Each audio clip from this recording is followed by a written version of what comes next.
दोस्तों, अभी अभी जो मैंने गंगा पर कविता सुनाई, आज गंगा दशहरा के दिन, वो आज ही लिखी थी गंगा पर। किसी संग्रह में नहीं है, वो एकदम ताज़ा तरीन है और सीरीज़ में भी और लिखी जाएंगी। लेकिन अब एक दूसरी कविता मैं सुना रही हूँ जो मेरे अंचल से है। गंगा भी पटना से होकर बहती है और उसकी बहुत सी सहायिका हैं, सब पे कविताएँ हैं।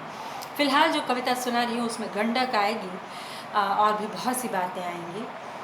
कविता का शीर्षक है, और ये मेरे चौथे कविता संग्रह से सुबह से। कविता का शीर्षक है चंपा का अरण्य नहीं है चंपारण। गांधी ने वहाँ बहुत काम किया था, वहीं से शायद शुरुआत की थी, और फिर नील का विरोध और तमाम चीज़ें। चंपा का अरण्य नहीं है चंपारण, न गंडक की कार्यशाला। बस पूरा प्रांत ही कुछ इस तरह नदियों की चपेट में है कि एक ही मौसम वहाँ असल मौसम लगता है, बरसात का। और हर साल बाढ़ से कराहते उस प्रांत के लोगों ने छोड़ दिया है ये सवाल तक करना कि कैसे है ये मौसम इतना जानलेवा।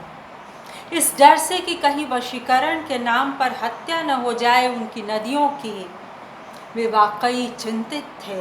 उनके जलाशय पहले ही भर दिए गए थे, उनकी लगभग सारी खाली ज़मीन बसाई जा चुकी थी। और हालांकि नक्शा तो कहते थे कृषि में अव्वल पंजाब के पड़ोसी राज्य हरियाणा का कटोरे जैसा है, लेकिन वहाँ एक नागरिक या नागरिक क्रांति पूरी हो गई लगती है, शहरी विकास वाली, जिसमें शहर अपने पानी के सब बहावों पर नियंत्रण स्थापित कर लेता है।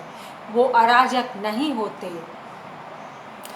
दोस्तों, हरियाणा में मैंने कोई इस तरह के बाढ़ की खबर पढ़ी नहीं बहुत समय से, और भी वहाँ पे आकार कटोरे जैसा है, और वहाँ इस तरह की खबरें मैंने पढ़ी थी, इसलिए। और चंडीगढ़ वगैरह की प्लानिंग तो खैर वो तो पंजाब के ज़्यादा करीब है, तो इसलिए जो बाढ़ पीड़ित क्षेत्र हैं उनका ये रोना है, जिसमें शहर अपने पानी के सब बहावों पर नियंत्रण स्थापित कर लेता है। वो अराजक नहीं होते, उनके रास्ते बंटे और बंधे होते हैं, मतलब मिला होता है उन्हें निकास और प्रवाह का रास्ता। वो बातें जो बच्चों की क्लासों में हड़प्पा की प्राचीनतम सभ्यता के विषय में पढ़ाई जाती थी, हासिल कर ली गई थी यहाँ और कई और विकसित प्रांतों के शहरों में। हालांकि बरसात कई महानगरों की खबर घंटों में ले लेती थी, और कई जगहें थीं जहाँ इन सब बातों की घनघोर लड़ाई थी, और यही सच्चाई थी। अपनी सभ्यता पर खोखले गर्व की ढेरों बातों के बीच का यही था विकट सच।